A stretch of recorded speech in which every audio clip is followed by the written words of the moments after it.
दोस्तों, क्या रामायण सच में हुई थी या बस एक मन गढ़ंत कहानी है? इसके ऊपर कई चर्चाएं हो चुकी हैं। कई लोग इसे सच मानते हैं, लेकिन कुछ लोग ऐसे भी हैं जो इसे बस एक कहानी मानते हैं। आज की वीडियो रामायण को काल्पनिक मानने वाले लोगों को हिलाकर रख देगी। आज हम आपको वैज्ञानिक रिसर्च में कुछ ऐसे सबूत दिखाएंगे जिन्हें देखने के बाद आप ये मानने को मजबूर हो जाएंगे कि रामायण बस एक धार्मिक किताब ही नहीं है, मनगढ़ंत कहानी ही नहीं है, बल्कि सच में भी थी। वीडियो को देखने के बाद अगर आपको लगे कि हमारे दिए हुए सबूत या वैज्ञानिक तथ्य सही साबित हो रहे हैं, तो आपसे रिक्वेस्ट है कि इस वीडियो को ज्यादा से ज्यादा शेयर करें, ताकि जो लोग इसे मनगढ़ंत बताते हैं उनके मुंह पर ताला लग सके। तो चलिए शुरू करते हैं आज की वीडियो। लेकिन वीडियो शुरू करने से पहले अगर अभी तक आपने हमारे चैनल अनोखी दुनिया को सब्सक्राइब नहीं किया है तो जल्दी से कर लीजिए और कमेंट्स में जय श्री राम जरूर लिखें। रामायण भारत के सबसे प्रसिद्ध ग्रंथों में से एक है।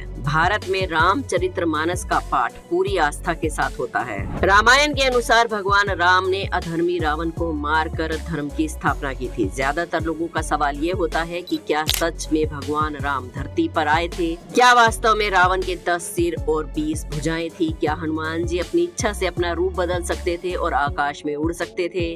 और इन सभी बातों की वजह से कई लोग रामायण को झूठ मानते हैं, मगर आज हम वैज्ञानिक अध्ययनों के आधार पर ये सिद्ध कर देंगे कि रामायण में वर्णित कथाएं पूर्णतः सत्य हैं। नंबर 1, रामायण कालीन हवाई अड्डे। जितना हम रामायण को भारत में मानते हैं, उतना ही या फिर कहें तो उससे ज्यादा ही श्रीलंका में माना जाता है। और इसीलिए श्रीलंका में रामायण अनुसंधान टीम ने रावण के रामायण काल के 4 हवाई अड्डों को खोज निकालने का दावा किया है। पिछले 9 वर्षों से ये ऑर्गेनाइजेशन श्रीलंका के कोने कोने में छानबीन कर रही थी, जहाँ उन्हें कई अवशेष मिले, लेकिन 4 सालों में उन्हें लंका के दुर्गम स्थानों की खोज करने पर रावण के 4 हवाई अड्डे मिले। रामायण अनुसंधान टीम के अध्यक्ष अशोक कैंट का कहना है कि रामायण की लंका वास्तव में ही श्रीलंका ही है। यहाँ उसानगोड़ा, गुरुलोपाथा, तोतुपोलाकंदा और वरियापोला नाम के 4 हवाई अड्डे मिले हैं। रामायण अनुसंधान टीम का मानना है कि रावण अपने पुष्पक विमान यहीं पर रखता था और यहीं से उड़ाता था। ये बात सिद्ध करती है कि रावण के पास पुष्पक विमान थे, यानी कि रामायण सच में हुई थी।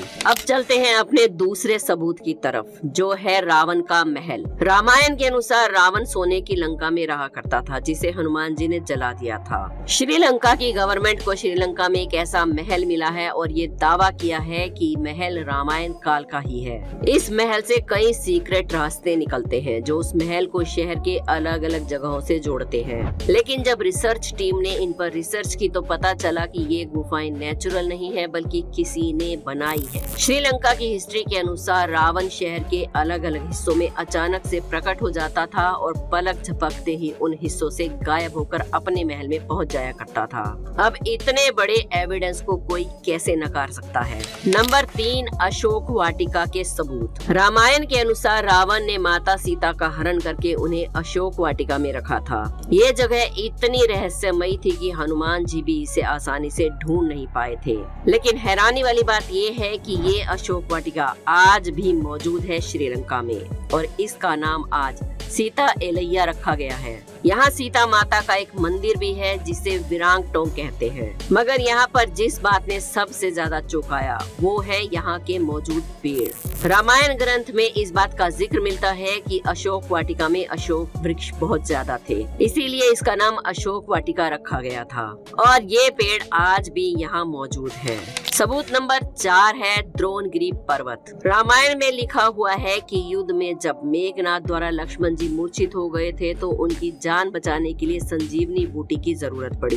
तब हनुमान जी को संजीवनी बूटी लाने के लिए द्रोणगिरी पर्वत भेजा गया। हनुमान जी को जब संजीवनी बूटी का पता नहीं चला तो वो द्रोणगिरी पहाड़ के एक टुकड़े को ही उठाकर ले आए। मान्यता के अनुसार वो पहाड़ का टुकड़ा आज भी श्रीलंका में मौजूद है।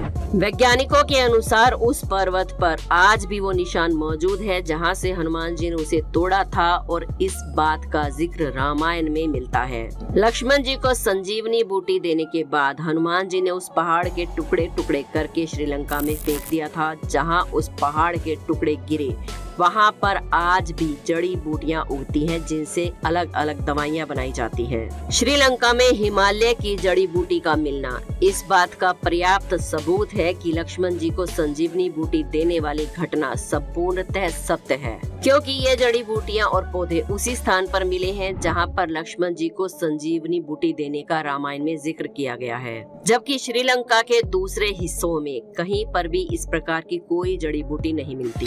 हमारा अगला सबूत है राम सेतु। रामायण सच में हुई थी, इसका सबसे बड़ा प्रूफ है राम सेतु। राम सेतु को एडम ब्रिज भी कहा जाता है और इसके बारे में पक्का सबूत तब मिला जब नासा ने सैटेलाइट तस्वीरें जारी की। ये पैसिफिक ओशन की तस्वीरों में कुछ ऐसा दिख रहा था जिसे देखकर वैज्ञानिक भी हैरान रह गए। पैसिफिक ओशन के हिस्से में साफ तौर से पत्थरों की एक लाइन बनी हुई नजर आ रही थी। जब वैज्ञानिकों ने इस तस्वीर की और ज्यादा स्टडी की तो पता चला कि ये पत्थरों की लाइन भारत के धनुषकोडी से लेकर श्रीलंका के मन्नार द्वीप तक बनी हुई है और इसकी लंबाई करीब 30 किलोमीटर तक हो सकती है। पैसिफिक ओशन के जिस हिस्से में वैज्ञानिकों को ये पत्थर का बना हुआ पुल मिला है, ये वही जगह है जिसका जिक्र रामायण में मिलता है। लेकिन समय बीतने के साथ साथ ये पुल अपने असली स्वरूप को अब खो बैठा है। लेकिन नासा के वैज्ञानिकों ने ये साबित कर दिया है कि राम सेतु नेचुरल नहीं है, ये मैन मेड है। वैज्ञानिक दृष्टिकोण से इस फैक्ट को हम रामायण के एविडेंस के रूप में देख सकते हैं। हमारा अगला सबूत है सुग्रीव की गुफा। बाली के डर से सुग्रीव जिस गुफा में जाकर रुके थे वो गुफा आज भी मौजूद है।